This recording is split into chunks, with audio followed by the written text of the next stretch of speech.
Hello दोस्तों, आप सभी का स्वागत है आपके अपने YouTube channel Jitendra MR study पर। दोस्तों, मैं हूं जितेंद्र एमआर यादव। आज के इस वीडियो में हम लोग परिमेय संख्या, अपरिमेय संख्या और अभाज्य संख्या को देखेंगे एकदम आसान भाषा में। और इस वीडियो के बाद आपको दूसरा वीडियो देखने की कोई ज़रूरत नहीं है। तो देखिए, तो परिमेय संख्या को इंग्लिश में रेशनल नंबर कहते हैं। देखिए, तो परिमेय संख्या कहते किसको है? तो वे सभी संख्या जो p/q के रूप में हो लेकिन q का मान जो है 0 नहीं हो, उसे क्या कहते हैं? परिमेय संख्या। जैसे मान लीजिए कोई संख्या है p/q के रूप में होना चाहिए लेकिन q का मान जो है 0 नहीं होना चाहिए। जैसे देखिए, तो p/q यानी p/q, देखिए तो p यानी कि अंश और q यानी कि हर, यानी हर का मान जो है 0 नहीं होना चाहिए।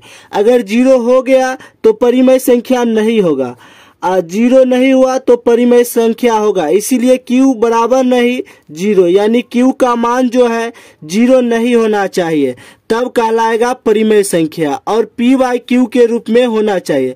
जैसे देखिए, तो 2/5, 9/2, 0 भी परिमेय संख्या है। और भी हो सकता है, जैसे मान लीजिए 8/5 etc। p का मान अगर 0 रहे तो परिमेय संख्या होगा, लेकिन q का मान अगर 0 नीचे हर में अगर 0 आ गया तो परिमेय संख्या नहीं होगा।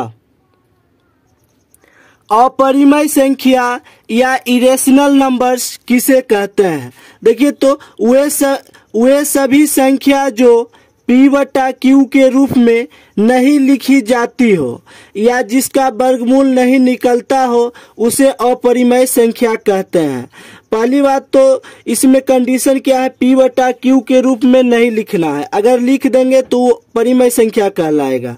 p/q के रूप में नहीं लिखाएगा। और दूसरा क्या है? जिसका वर्गमूल नहीं निकलता हो। जैसे देखिए, तो √3 का वर्गमूल नहीं निकलता है। √7 का वर्गमूल नहीं निकलता है। पाई भी एक अपरिमेय संख्या है। पाई एक अपरिमेय संख्या है। देखिए, तो जैसे अगर लिखे रूट के अंदर 12 लिखते हैं तो ये भी अपरिमेय संख्या है। रूट के अंदर अगर 18 लिखते हैं तो ये भी अपरिमेय संख्या है, इत्यादि।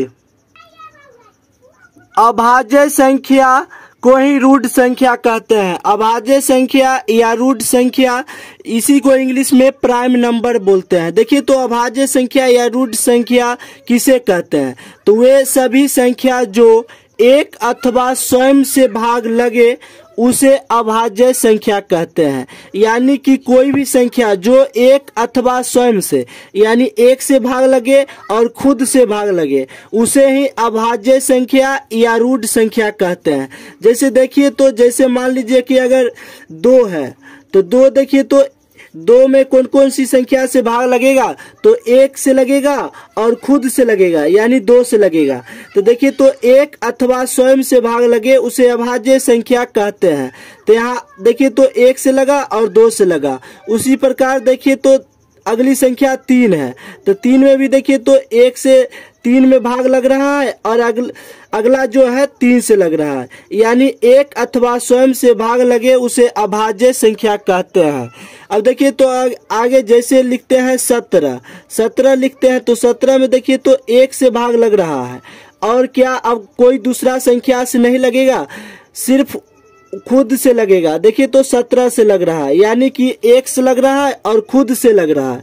1 से और स्वयं से भाग लगे उसे अभाज्य संख्या कहते हैं। यानी 17 को देखिए, तो 1 और 17।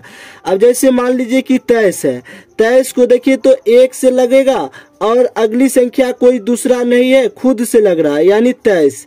यानी कि वह संख्या जो एक अथवा स्वयं से, यानी खुद से भाग लगे उसे अभाज्य संख्या कहते हैं।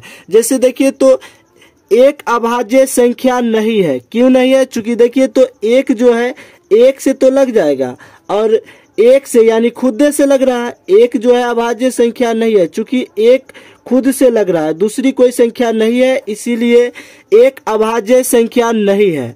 और सबसे छोटी अभाज्य संख्या जो है 2 है। सबसे छोटी अभाज्य संख्या 2 है।